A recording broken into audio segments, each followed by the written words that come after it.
Bonjour et bienvenue dans ce nouveau numéro de Questions sans détour. Mon invité aujourd'hui, Bruno Benjamin. Bonjour. Bonjour. Merci d'être avec nous. Alors c'est ce jeudi que débute la saison cyclonique. Les spécialistes l'avaient dans un premier temps jugé en dessous de la moyenne. Finalement, ça a un petit peu évolué ces dernières semaines, ces derniers jours? Tout à fait. Alors, la première chose, c'est qu'il y a eu un événement surprise qui est arrivé à la fin du mois d'avril. C'était la tempête tropicale Arlene, du 19 au 21 avril. Donc, qui a forcé tous les spécialistes. Très rare, hein? Très rare, tout à fait. C'est, je crois que la 5e ou la 6e tempête au mois d'avril. Donc, c'est relativement rare sur l'histoire cyclonique. Et deuxièmement, il y a eu un changement dans la configuration du bassin Pacifique et de la Caraïbe. Le fait que le phénomène El Niño soit beaucoup moins présent, soit prévu beaucoup moins présent pour cette saison. Parce qu'on avait prévu que El Niño serait situé là, donc que ça allait induire moins de cyclones pour la Caraïbe. Tout à fait. Et en fait, non, El Niño sera beaucoup moins présent. Autrement dit, ça va permettre à une saison cyclonique normale de se dérouler et maintenant même un petit peu plus que la moyenne saisonnière. Ouais. Alors avant, on se basait sur les études du Colorado. Maintenant, il y en a pléthore des organismes qui s'en occupent. Est-ce qu'ils sont tous convergents dans leurs analyses? Plus ou moins. Alors, nous sommes actuellement dans une tranche oscillant entre 12 et 15 tempêtes minimum et entre 4 et 7 ouragans. Donc ça fait plus ou moins la moyenne. On va dire un chiffre moyen de 14 tempêtes. Le dernier institut à avoir sorti ses prévisions, c'est l'Institut britannique Tropical Storm Risk, qui a sorti ses prévisions le 26 mai dernier. Donc oui, ils sont sur 14 tempêtes et 7 ouragans.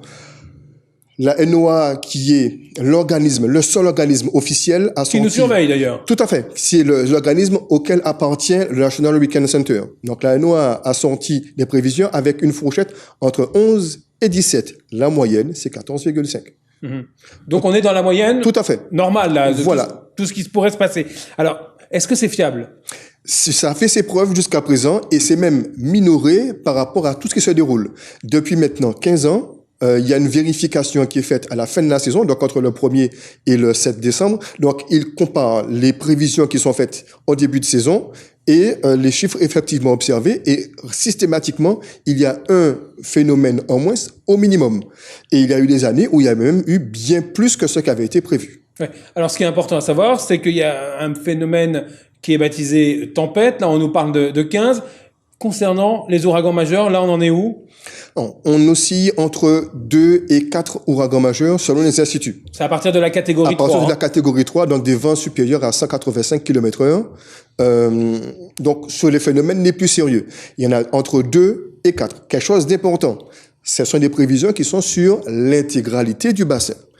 Il est possible qu'un de ces phénomènes passe dans le bassin. Comme le dernier, il y en a eu un majeur qui est resté en mer, qui n'a pas eu d'influence sur nous, mais qui a quand même été un phénomène majeur. Il est possible que cette année, il y en ait plusieurs qui ne touchent aucune terre habitée. Donc, il faut être très prudent sur ce type de prévision, ne pas considérer que ce sont des prévisions spécifiquement pour la Guadeloupe, mais des prévisions globales pour l'ensemble du bassin nord-atlantique. Pour autant, les chercheurs désormais font des probabilités d'impact, et ça, ils essayent de le faire par territoire, notamment pour la Caraïbe. Tout à fait. Alors, l'organisme britannique Tropical Storm Risk fait des prévisions spécifiques pour les petites Antilles, tout simplement parce qu'ils ont des intérêts, en étant britanniques, avec les petites Antilles, donc de Trinidad jusqu'à Antigua. Ils font des prévisions d'impact pour ces îles, et pour cette année, il est prévu une tempête tropicale affectant les petites Antilles cette année. Reste à savoir quelle île. Voilà. Toujours pareil. C'est toujours la même chose, c'est une prévision globale entre Antigua et Trinidad. Il ne prévoit pas d'ouragan et donc pas d'ouragan majeur non plus. Alors si, évidemment, il y a des intérêts de la part de Tropical Storm, c'est qu'il y a beaucoup d'intérêts financiers, il y a des assurances colossales qui sont en jeu. Bien sûr. Alors, tous ces organismes sont très souvent financés par des assureurs qui cherchent à faire des prévisions sur les éventuels impacts qu'il pourrait y avoir pour telle ou telle autre terre habitée. Donc, il est bien évident que le but de faire ces prévisions est de pouvoir anticiper sur les éventuelles prises en charge ou indemnisations à mettre en place. Alors, nous, dans les Antilles françaises, on n'a pas ce principe parce que nous n'avons pas ce calcul de prévision d'impact avec 6 ou 8 mois d'avance. Mais pour les îles anglaises, sachant qu'il y a plusieurs îles, que ce sont les territoires qui ont des importances stratégiques importantes par rapport au pétrole, entre autres, il est bien évident que la stratégie est différente. Alors nous, on a Météo France qui est en charge des prévisions pour la Guadeloupe, pour la Martinique également, pour Saint-Martin, oui. Pour la Guyane qui n'est pas concernée par les cyclones, on le rappelle. Pour autant, est-ce qu'ils font des prévisions? Alors, officiellement, Météo France ne publie pas de prévisions. D'accord. Il se base actuellement sur les prévisions publiées par la Colorado State University. Mardi dernier, lors de la conférence sur la mise en place de la saison cyclonique, c'est vrai qu'un chiffre a été annoncé.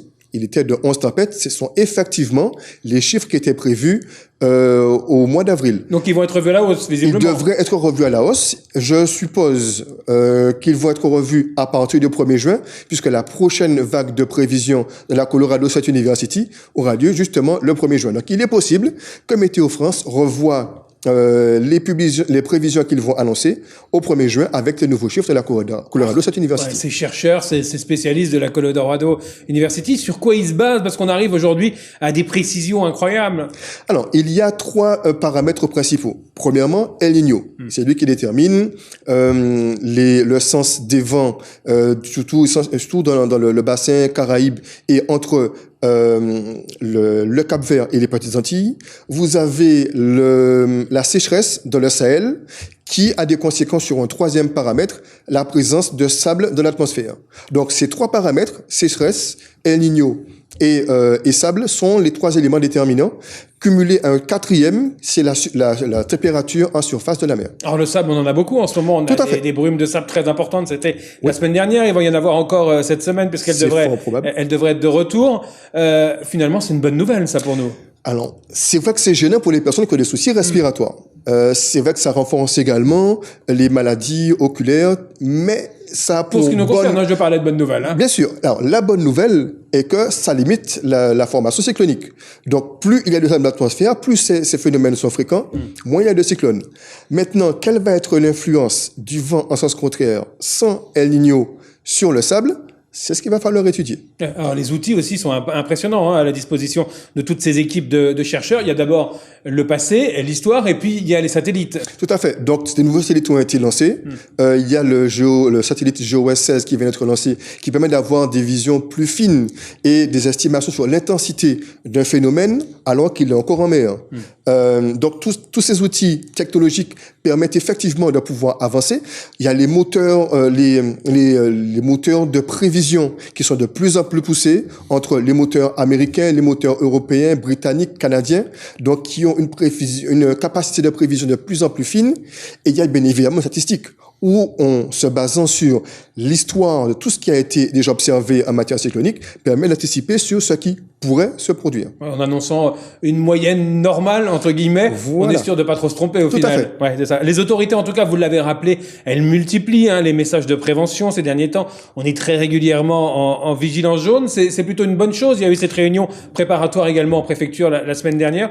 On a pris le problème à bras-le-corps réellement? C'est vrai que beaucoup de choses ont déjà été faites. C'est vrai qu'on pourrait faire beaucoup mieux. Avoir des prévisions ou des vigilances qui seraient localisées. On n'y est pas encore prêt. Le système est éventuellement à l'étude. On espère qu'on va pouvoir avoir des prévisions, un système d'alerte qui serait plus performant, où les personnes qui sont c'est-à-dire localisé par commune aujourd'hui sur des inondations. Ça se fait à La Réunion. Ouais. Il est possible, il est probable, il est souhaitable que ce soit fait pour la Guadeloupe. Que, par exemple, une commune comme Saint-Claude, qui n'a pas de côte, qui n'a pas de contact avec la mer, ne soit pas mise... C'est la seule commune, on le rappelle. Voilà, ne soit pas mise en vigilance rouge, orange pour forte mer. Il y a également d'autres paramètres, que d'autres types de vigilance soient mis en place, comme par exemple la vigilance crue, où une commune où il ne pleut pas puisse être touchée par des inondations. Il est possible que ce système soit mis en place. Ça, vous l'appelez de vos voeux depuis plusieurs années. Tout à fait. Et régulièrement, sur Agro.com, nous lançons ce débat sur les éventuelles améliorations qu'il pourrait être portées dans le système d'alerte. Il y a quelque chose aussi qui peut prêter à confusion, c'est les vigilances jaune, orange et rouge, et vigilance cyclonique jaune, orange, rouge. Là, on a l'impression par moment que le message, il a du mal à passer. Exact. Parce qu'en fait, en vigilance orange, par exemple, cyclonique, les établissements scolaires ferment. Faut-il fermer toutes les écoles de Guadeloupe? Quand on est en vigilance orange, forte pluie, on ferme pas. Donc les gens ont du mal à s'y retrouver. Quand, comme récemment, il y a 4 communes sur lesquelles il pleut de manière phénoménale, faut-il fermer toutes les écoles de Guadeloupe? Parce qu'il y a 4 communes qui sont considérées. C'est un petit peu particulier. Il reste à savoir s'il ne faut pas changer le système, apporter des améliorations, qu'il y ait une concertation avec l'ensemble des acteurs du milieu pour éventuellement apporter des innovations. Ouais. On rappelle, hein, vous êtes le webmaster, le fondateur d'Ouragan.com. Ça dure depuis des années maintenant. 19 ans. 19 ans. Il y aura les 20 ans l'année prochaine. On vous retrouvera pour fêter l'anniversaire. On rappelle surtout que vous n'êtes pas là pour faire des prévisions, mais vous êtes le relais en fait de tous ces prévisionnistes. Tout à fait. Ça marche bien? Ça va. C'est une activité qui est difficile, qui est fatigante parce qu'il faut. Une activité de passion.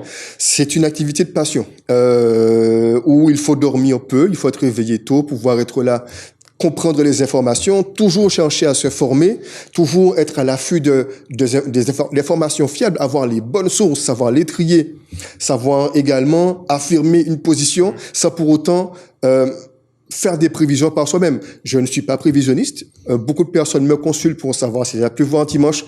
Je ne sais pas s'il va pleuvoir dimanche. Par contre, je sais où trouver une information plus ou moins fiable pour savoir s'il y aura mauvais temps ou pas. Est-ce qu'un cyclone va nous toucher ou pas? Je ne sais pas. Je relais les informations de sources fiables. Dans la Caraïbe, on a des bons relais d'informations. En République dominicaine, à Trinidad, je crois. Oui, et il y a un système d'information sur lequel nous devrions nous baser, le système d'alerte d'Haïti, qui est extrêmement performant.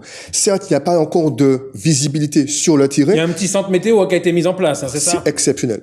Et où ils ont un système d'alerte cyclonique et un système de vigilance pour les risques habituels, les aléas habituels. Très perfectionnés, nous devrions nous baser sur leur fonctionnement. Et encore plus près de nous, Antigua? Vous avez Antigua, vous avez le CIMH qui couvre toutes les îles du Sud, donc Grenade, Barbade, Trinidad et Saint-Vincent, la Dominique qui très souvent... Et qui a payé un lourd tribut il y a 2 ans. Ils ont un système d'alerte qui est très perfectionné, qui prend en compte le risque des rivières et qui est différent du risque des pluies. Donc je pense qu'il y a des améliorations à apporter. Il y a une coopération à avoir avec les îles voisines. Oui, alors pour vous, aujourd'hui, c'est plus que le site ouragan.com, c'est les réseaux sociaux. Vous êtes rattrapé par cette concurrence. Comment on s'adapte? Et oui, alors, il faut être fiable. Il faut pouvoir donner de bonnes informations. Il faut pouvoir faire le tri entre le bon grain et l'ivraie, pouvoir proposer des informations concrètes, faire de la pédagogie, expliquer les phénomènes, dire pourquoi telle chose s'est produite. Quand il y a un bulletin de vigilance, expliquer le but. Pourquoi une vigilance est déclenchée à 18h pour une entrée en vigueur le lendemain à 6h du matin? Beaucoup de personnes se basent sur vigilance. Vigilance égale alerte tout de suite. Non. Il faut expliquer qu'une vigilance est mise en place avant l'arrivée du phénomène. Il arrive que parfois, dans l'urgence, il soit obligatoire de déclencher une vigilance sur le moment. C'est parce que le phénomène est plus important que ce qui était anticipé. Mais en général, il y a une mise en place qui se fait. Et je suis le relais de Météo France bien souvent. Je prends souvent des coups pour Météo France parce que je dois, moi, expliquer pourquoi une vigilance a été déclenchée alors qu'il n'y a pas eu une goutte de pluie. J'aime ça. Ouais. Et le revers de la médaille de ces réseaux sociaux, c'est qu'il y a beaucoup d'amateurs qui se livrent aux pronostics des prévisions. Et là, il peut y avoir tromperie et il y a danger. Et oui, malheureusement, très souvent, le nombre de personnes qui soient abonnées à une page ou à un groupe ne signifie pas que ce soit de la qualité. Beaucoup font des formations pour du spectaculaire, donc en annonçant des phénomènes avant même qu'ils aient été, qu'ils se soient créés. Parce que maintenant qu'ils soient sur l'Afrique, on en parle déjà. Tout à fait. Maintenant, il faut savoir anticiper quels sont les outils, quels sont les moteurs, quelles sont les véritables sources d'informations pour avoir quelque chose de fiable. Est-ce qu'il ne faut pas attendre que le phénomène commence à naître pour pouvoir penser à une éventualité de création? En tout cas, Ouragan.com, encore de beaux jours devant lui. J'espère visiblement. Bien. Tant que il y aura des visiteurs, tant qu'il y aura une actualité cyclonique, je pense qu'Ouragan.com sera présent. Et puis, il faut se préparer, les kits. Tout à fait. Cyclone. Les kits cyclones, vérifier qu'on connaît bien les consignes en cas de cyclone, bien évidemment, et puis préparer son kit dès le 1er juin. Pas forcément avoir tout, mais au moins avoir une bonne partie du kit et surtout préparer son plan cyclone. Merci à vous, Bruno Benjamin. Merci à vous. Excellente fin de journée sur l'antenne de TV. On se retrouve très rapidement pour un nouveau numéro de Questions sans détour.